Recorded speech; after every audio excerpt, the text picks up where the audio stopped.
bizuuse ku Prossy Nakayiza gwe bagamba mbu yeesiba ku Faaza. Ebya Honorable Segirinya biyingiddemu abanene mu gavumenti. So nga ate ye omuyimbi Dax Katel yeewunyisizza abantu ku social media. Kalago n'agasingawo g'oba olindirira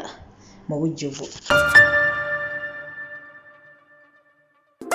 Mbalamusizzaako nnyo mikwano gyange eyo yonna mawanga ag'enjawulo bannange gye musinzira okubeera ng'ate mumpuliriza ngamba nti mukola kyamaanyi okubeera ng'ate mwekuumira wano eno buli ggwire ery'enteekayo bambi ne mutwala obudde ne mulaba amawulire ago ne mulayikinga ne mukomentinga ate bannaye n'ekisinga obukulu ne musubscribinga ate era ne mudda ne mulaba n'amalala bwe mutyo. Bannange nsiimira ddala Mungu abasasulemu ekisinga obulungi mu obudde bwammwe bwe mumala ng'ate munnange munjazise ku matu gammwe. Amannya nze Omumbejja Aisha Nassolo wano nkujjukiza nti ofunirawo amawulire gonna agagenda mu maaso mu ggwanga lyattu Uganda ku ba celebrities bo bonna aba wano sakati n'abo abali wabweru w'eggwanga so nga tetubeeramu n'amawulire amalalalala ate era nga mu nnaku ezimu tujja wano ate ne twogera ku nsonga ez'enjawulo ne twebulirira ani munnaffe ali mu buzibu tumuyambye tutya yeffe bannange abatannabugwamu mikwano gyange tubuwewaze tutya so bannange byo bye tubeerako waneeno wennyini n'olwekyo gwe yakanneeyungako obudde buno bwennyini nga gwe gusoose okubeera ng'ate ompulira bami subscribe nga teekako akadde mukwano gwange tojja okwejjusa era butereeva obutakumalira budde katutandike ate n'okwagaliza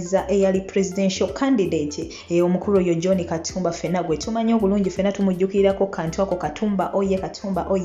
ono bannange agenze maaso n'okubeera ng'ate aweza emyaka 25 beddu so bannange John Katumba yonna gy'oli tukwagaliza amazaalibwa amalungi ag'essanyu Katonda tusaba atayongera okubeera ng'awa emikisa emirimu gy'emikono gyo nammwe mukwano gwange mpuliriza olunaku olwaliro nga bambi leero mazaalibwa ago oba ga maama oba ga taata oba ga mwana oba mukwano gwo yenna oba omuntu yenna bambi mugambe nti mwagaliza amazaalibwa amalungi naawe nkwagaliza amazaalibwa amalungi ate ag'essanyu saba Katonda ayongeremu emikisa mu byonna by'okola bambi ate era akwongere obulamu obulungi ssaako ate n'amagezi mu buli kimu mukwano gwange ky'otuusisaako engalo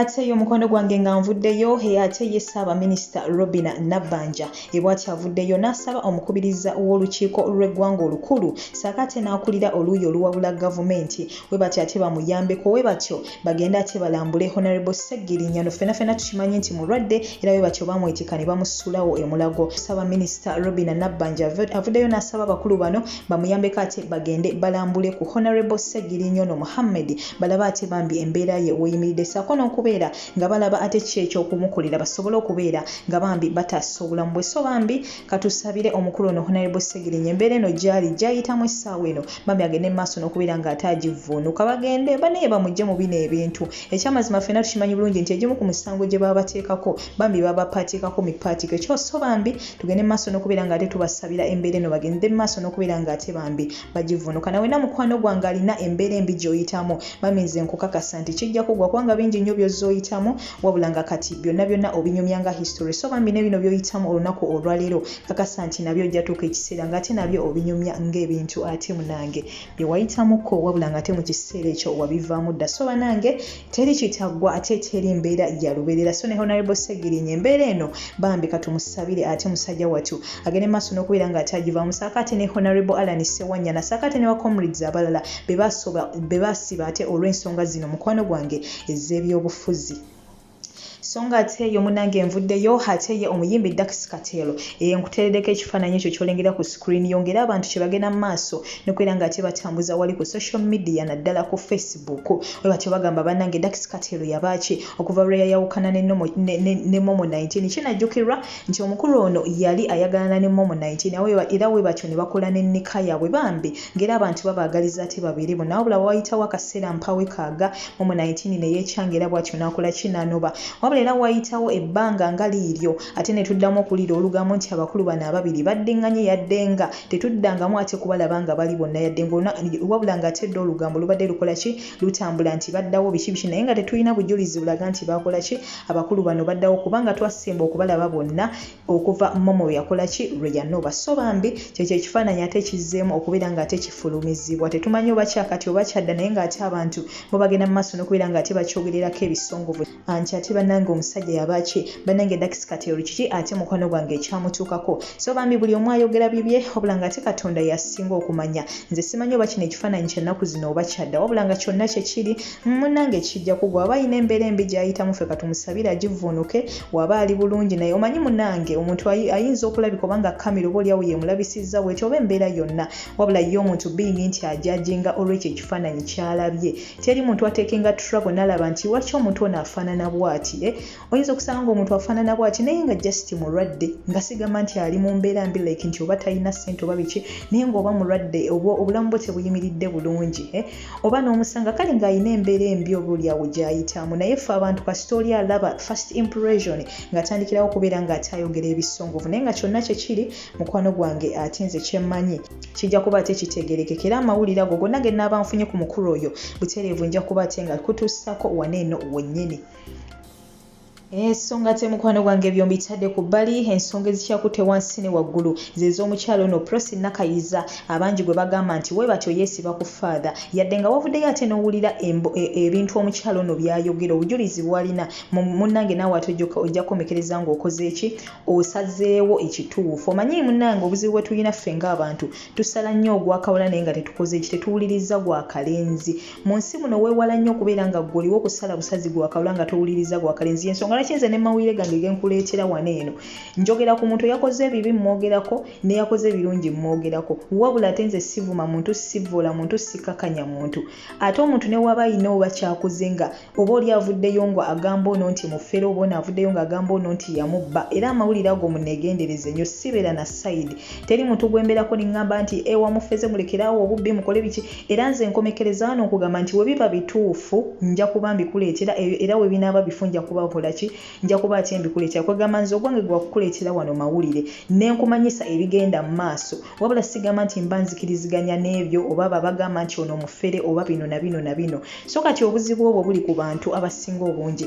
nti yagenda n'awulira oba gundi avuddeyo ng'agamba katubadde mu nsonga za SB4 ne Alan Cruz omwana yavaayo n'akola ka audio banzibye banfeze biki abantu ne batandikira ddala okusiba obufere ku SB4 ne Alan Cruz naye boom twabadde tuli awo ate ng'omuwala yennyini avaayo ng'awozi nkuganga ayogera birala era nabibaleetera wano so weewalanga nnyo okusalanga ogwakawula nga towuliriza gwakalenzi ojja kuswala si kibi okwogera ku kintu naye ate tokola conclusion nga tonnamanya sayidi eri ate yo kikyeyogera so omuwala ono omukyala ono we basooka ne bamugjayo mu mawulire biki boogera simanga omuwala yeesiba ku Faaza biki nga ffenna tetunnamanya wabula omuwala ono alabikidde ku wolokoso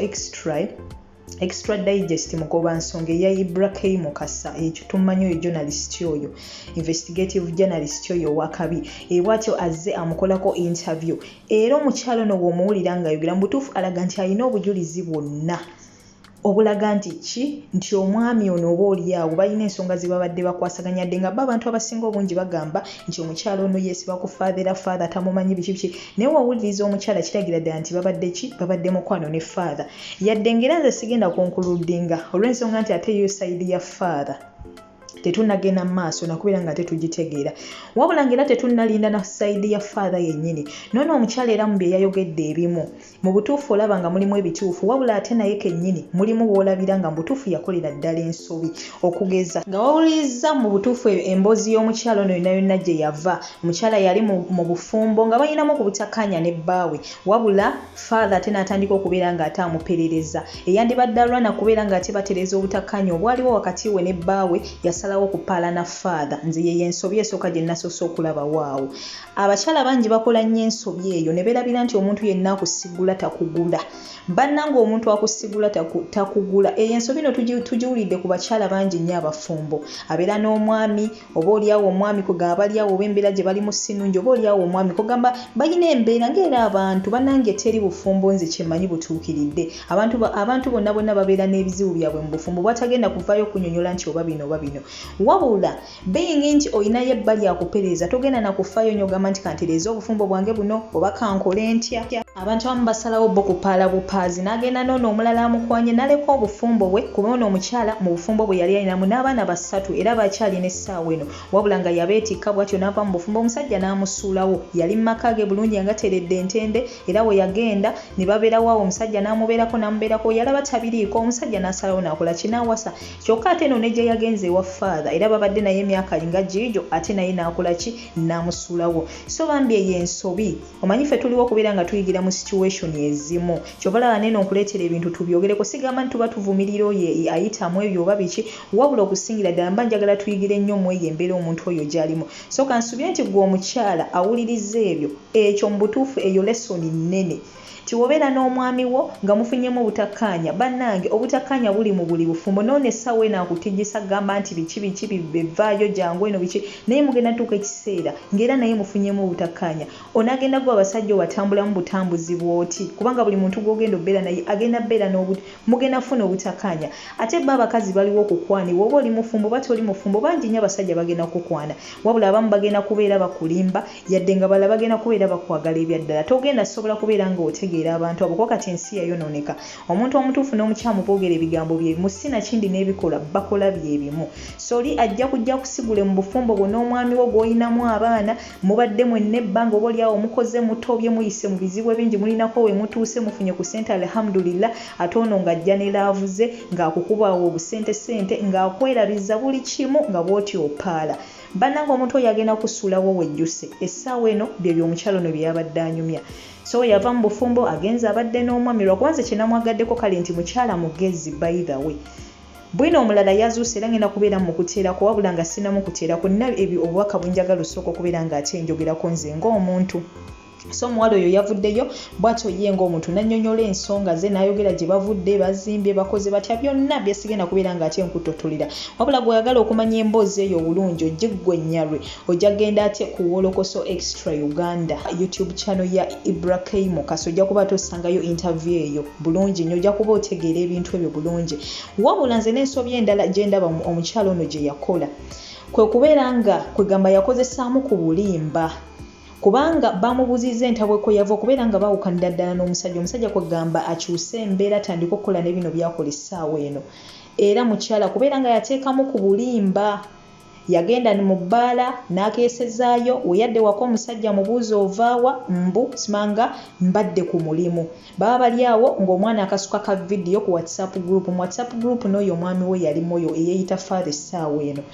mukasukayo ka video Faaza ng'akalaba nga yeebuuza mu mutima yo ne yaŋŋambye nti yasuze ku mulimu ate kano ka video kalaga yabadde mu kiraabu ng'engoye zennyini ze yaddiddemu era z'engoye ze zimu ze balaga ze yabaddemu mu kiraabu so bannange awo yo omukyala ng'agamba nti awo omusajja we yatandikira okubeera ng'akyusa embeera kati nze netaddeko mu bigere by'omusajja oyo yeeyita Faaza nengamba gwe wobeera gwe kubanga omusajja ono Faaza yagamba nti essaawa eno Faaza wabula nga yono omukyala agamba nti yamanyi nti ono omusajja musomesa omusajja oyo yalinga akolera wabweru wa ggwanga era nga mu mwaka adde emirundi 3 ng'akozesa emyezi 3 gyajja mu Uganda wabula nga n'egyo emyezi 3 buli mwezi gwazze ate era amalamu wiiki 2 n'agenda so kati omusajja nze neeteka mu bigere bye nengamba ndowooza omusajja yalowooza nti ono wannimbidde nga wendi kubanga kola olunaku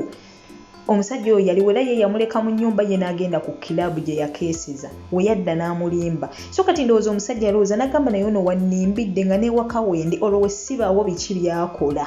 oba munfuna so ndowooza ye yasirika kubanga ye omukyalo n'agamba nti omusajja yasirika teyaddamu kubeera nga abimubuuza kuba ye yamubuuza ovaawa n'amugamba mbadde nkola okitegeera kyokka ate omusajja olaba ka vidiyo ng'ate omukyala kalaga abadde mu kilabu so awo omusajja yoyo we yatandikira okubeera ng'akyusa embeera ze era ku olunaku enkeera mbu n'agenda ate n'alinnya ennyonyi n'addayo era awo communication n'agisala okuva ku olwo bye bino ate ebyaddako okubeera ng'ate bikola kibibeerawo kubeera nga anoonya ngeri gy'asobola kubeera nga yeddiza eri ettaka kubanga babadde batandika n'okubeera ng'ate bazimba naye ng'ensobi yava ku mukyala yadde nga n'omwami oba oli awalabika naye yayinamu ku bizibu bye ng'omuntu era wanaaba omwami oyo avuddeyo butereevu nze nja kujja nkutuuseeko olugambo byonna byonna ng'ate bwe binaaba bitambudde wabula ng'ate n'omwami oyo yakolamu ku nsobi wabanga yali Faaza lwaki ate teyagamba mukyala ono kuba ye omukyala wabanga yabadde talimba omukyala ye agamba nti omusajja yamugamba musomesa so ne simunenya nnyo omukyala oyo kubanga abakyala bannaye bulijjo tulimbibwa bannange bulijjo tulimbibwa omusajja n'akugamba nti kino ogenda okizuulanga kino n'akulimba ate wali bano wankuba kye yabafunira abasajja ku Facebook omusajja akugamba siina famire siina bano ogenda okuwulira nti omusajja mufumba alina n'abaana basatu yadde n'abakyala nabo babikola so kati tulimbibwa omuntu omufuna n'agamba munenze nkola mu office oba nkola mu banka ogenda okuwulira nti muvubi so abakyala ebyo bulijjo babitulimba naye omusajja ono naye yakolamu ku nsobi wabanga ddala yali Faaza lwaki ono teyakimugamba in the first place wabula ye yamulaga nti musomesa so omukyala ono ne simunenya nnyo so omukyala ono yessaawe n'avaayo agamba bannange nina okulwanirira ebintu byaffe bino kuba ye omusajja abadde akozesa olukujjukujju lwonna okubeera ng'ayagala ettaka we bazimba ennyumba n'ennyumba yaako byonna abiddize kyokka ng'omukyala agamba nti bannange nange ntaddeko ssente zange empitirivu nnyo wabula waliwo akatambi akafulumye ng'ate muganda w'omusajja oyo yeeyita Faaza essaawa eno gwe tutannawulira ku sayidi ye ng'ayogerako ono omukyala agamba nti ono omukyala mafiya simanga era akolagana n'abasajja abagagga mu Masaka simanga ye aliwo okusuula abantu biki bingi nnyo bye yayogedde nze byesaagala kubeesingirako nnyo eitha kugaana oba kukkiriza wabula ngenda kuteerako akatambi ako naawe okeewulirireko mukwano gwange nga nkusiibula wabula nga kansuubire nti byegambe mukyala munnange obiwulidde bannange akusigula takugula omukyala ono ensobi yagikola from the start just yafunamu butakkanya na mwami we n'amwesonyiwa omwami ono being nti yali amuperereza Faaza n'asulawo mufumbo n'agenda ne Faaza kati omusajja essaawa eno yanoba essaawa eno omusajja yawasa okitegeera naye ng'ensobi mukyala ye yagikola from the start kubanga yanyumya n'agamba nti omusajja yagezaako okubeera nga amubeerako awo ne bagendako ne mu kooti ne bakola batya omukyala n'atuuka ekiseera koga n'abaana n'abamuggyako omusajja n'anyiga n'agana n'okulabirira abaana ng'omusajja agamba abaana be baba bange baleeti naye okubeera nga wabatwalayo kitegeeza wabatwalira taata waabwe omulala kugamba oli ye taata w'abaana yanyiigira ddala naye nga ye omukyala munnange akola kikugamba ye laavu yamutwala naye sonyiwa bbaawe gwalinamu abaana basatu gwabadde naye ebbanga lyonna babadde tebali mu mbeera mbi n'asalawo apaale ne Faaza kati ne Faaza essaawa eno yamusuddeko kyokka Faaza tamuyinaamu yadde omwana okuggyako ng'abaana be yamuyinamu be yali alinga agenda omuzaalamu baavaamu kubagamba nti embuto bbiri zaavaamu eza Faaza so bannange mukyala munnange eyo embeera kansubire gwe naawe obaako ky'ogiyigiramu oyinza okuba naawe essaawa eno oli mu bufumbo bwo olinamu obutakkanya bw'olinamu n'omwami wo oba obutakkanya nkugamba nti bubeera mu buli bufumbo by the way mu buli bufumbo nze mpulira nti obutakkanya obwo bubeeramu ate si mu bufumbo bwokka n'emikwano muyinza okuba muli ba mikwano muli babiri era mufunamu ku kuyomba oba kukutabuka naye ne mumala ne mukola kine muddawo so bambi obutabanguko tebukuzibanga amaaso n'osuulawo omuntu ono gw'olina gw'omanyidde ebbanga ate n'obuukawo n'ono akuperereza kubye obusenta kubye bulaavu obwo n'abikulabiza kubanga ekyamazima agenda tuuka ekiseera akusuulewo ate ojulirire gye wava ng'ate munaye ne gye wava oli ate yawasadde oba yafunye dde omuntu omulala so ekyo kiri ku sayidi zombi abaami n'abakyala naye nga ngenda kuba ate nkwerekereza mukwano gwange obadde muwuliriza mulungi gw'atannaba kufuna ate emboozi ya mukyala ono Nakayiza Prossy ginoonyeeko ku Wolokoso Extra Uganda eya Ibra Keimo kasujja kuba ate olaba interview eno bulungi nga we byawadde ng'omukyala ono atottola akavo n'akaddo kwegamba ebintu gye byatandikira wabula nze ekisaawa eno kyenninze ye sayidi y'omwami era omwami ono naye wanaavaayo nga n'ayogera ensonga ze mutereevu nja kujja ate wano eno nze nange mbeeko byenjogera nange oba oli awo nkole conclusion zange oluvannyuma lw'okuwulira sayidi zombi bbiri wabula nga essaawa eno sirina conclusion gye ngenda kukola naye nga bangi nnyo bavaayo bavuma omukyalo ono wabula nze kyembasaba bambi temuvuma mukyalo ono wabula mumuwe chance ayogere byayogera yagamba nti ekimugjayo mu mawulire kubeera nga bamutiisatiisa kugamba bagala twala bintu ate nga naye yateekamu ssente ze yagamba nti nga tannajja mu mawulire yasooka tuukirira ku abo abantu abakulu bamanyi nti oba oliawo basobola okutuuza Faaza oyo ne boogera wabula abantu abo tebamuyamba so ye kwe kuvaayo yeekubira enduulu era nze sijja munenya nnyo kubeera nga yavuddeyo mu mawulire ekyamazima nze ng'omuntu sijja kunenya mukyalo ono sijja munenya wabula naawe nkusaba omuwe chance omuwulirize then tulinde ne sayidi y'omwami wanaaba ng'avuddeyo n'ayogera kuba ye omwami agamba mbu ye Faaza tabeerangako mukwano na mukyalo ono kwegamba ye amwegana wabula nga ye omukyalo ono akakasiza ddala nti obujulizi bwonna bwonna bulina. Era nze kye namwagaddeko nti mukyala mugezi alina okuva ku biwandiiko ebifaananyi abirina gamba alina ne vidiyo eziraga nti ddala bali mukwano ne Faaza oyo kwegamba buli kimu akirina. So kati tulinde sayidi ya Faaza eyeeyita Faaza aveeyo naye ate abeeko ensonga zakola ki zayanja naye nga bambi tetuvuma mukyalo ono twejjemu eyo embeera y'okubeera nga tugenda tuvumaavuma abantu bannange si birungi kwessaawa eno omukyalo ono omuvuma naye ate tomanyi ye Faaza ddala bw'onawulira ku sayidi ye ate onookonkuludinga otya. Kwegamba gwe tolaba ng'ojja kuswala nnyo ng'olwedde wavumyedde omukyala ng'ate Faaza wanaavaayo ate era ojja wulira birala. So tuwe chance omukyala ono ayogere by'ayogera gwe buli w'omuwulidde muwa amatu tojajinga ate tokola kitovuma. Kale osobola okujajinga nga nze wenvuddeyo wano ne njogera nti omukyala ono wano ne wano yakolamu ensobi naye ate tovuma ate towa conclusion zo there and then kubanga ekisooka tewaliiyo tomanyi biki biriwo ate n'oli naye gwe boogerako naye tomanyi ye sayidi ye eriki. So tumulinde tumuwulirize naye wanaaba avuddeyo then tukole ki bannange tuwe conclusion zaffe. Naye nga kankuteereko ka vidiyo kano ate nako gende maaso n'okubeera nga ate owuliriza Bwino omulala eyavuddeyo naye nga nkwagala nnyo nkwagala ddala nsiganeza omumbe gya Aisha Nasola bankumira takumira mpera toseetuka kubanga ate nkomawo n'olugambo olulala lungi nnyo lungi ddala kwata na subscribe nga bambi subscribe nga oba yagadde vidiyo eno giwe thumbs up nkusaba osharinge oba vidiyo eno gyagadde. Goodbye for now toseetuka. Era nga ndi muganda wa Faaza. Muganda wa Faaza. Yesebo. John Baptist Ddala. Ddala Sempungu. Akati omukyalo oyo si mupya mu family. Omukyalo oyo yakwatibwako kitaffe omuto Faaza eyali Faaza ekitovu. Oyo nno abeera Faaza omuto owa Faaza ono gwali mu kwakyuzinga nti amugoba. Omukyalo oyo bamuleetera Faaza nga muto amuyamba olw'okuba taata we yali amwegaanye oba balina obutakkaanya maama we ne taata we. Olwo ne bamuleeta ewa Faaza. Maama we yali amaze okufa ne Faaza kitaffe omuto amuyambeko. Kyoza lawundi 22 awo 23 n'ayambibwako era n'akulira mu kigo ky'ekitovu. So si mupya. Bwe yaleetera mu kigo ky'ekitovu yasangayo Faaza gwali mu kwakyuzinga era baakula bonna ng'abooluganda. So kyali mu kugamba nti Faaza tamumanyi nti abadde Faaza alimba obwo bulimba era ne ku mukolo gwe ogw'okujaguza obusaasolodooti yaliko. Faaza yafuna obusaasolodooti e London n'amala n'akomawo ekyotera n'akola embaga eyali y'amaanyi okwali Bishop Kaggwa omugenzi kati. Yes. Ne Ronald Mayinja era bw'ogenda ku YouTube akabaga ako osobola okukalaba.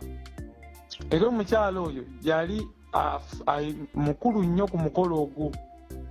Ekyo kyayogera kikyamu. Era abadde alabirirwa family eya Faaza Thomas Bakulumpaji. Ogambye nti baakula bonna ewaka ng'abooluganda. Yes. Mu maka ogambye ga yali baali mu kigo. Baali mu kigo? Yes. Era Prossy yakulira mu kigo ky'ekitovu. Ebiseera ebyo Faaza kye yali akikulembera? Ebiseera ebyo yali Bishop Kaggwa. Yes. Bijja bitya okutuuka wano we biri essaawa zino okubanga tulaba nti bisajjuse kugenda mu mawulire? No, omukyalo oyo okujja okutuuka Faaza yamwesiga ng'era gwe yakula naye n'atandika omusindikira abeeko byamukolera projects. Okumwesiga omukyalo oyo n'amwesiga n'agula bye baagula n'amwesiga bigenda otuuka awo ng'omukyalo yatadde ebbaala mu nnyumba ya Faaza. Faaza kye yali avumirira era kye yabadde agamba nti yateekamu restaurant kikyamu yateekamu bbaala n'aleeta ne baama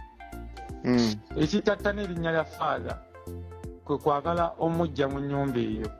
Omukyalo ono agamba nti abadde mu bikolwa eby'omukwano ne Faaza. Nga gwe muganda wa Faaza wali okiwuliddeko era wali okimanyiiko? Ekyo sikimanyiiko era sikirinaako bujulizi.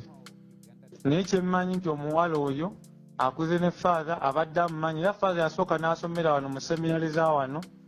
n'amala ne yeeyongerayo. Bino byamwojo yatekako eby'omukwano nga ye bw'agamba abiddawo omukyala okubanga abyogera bw'ati nti badde omukyala ebyo byonna omukyala oyo singa mwongera mu maaso ne mumunoonyezaako si mwangu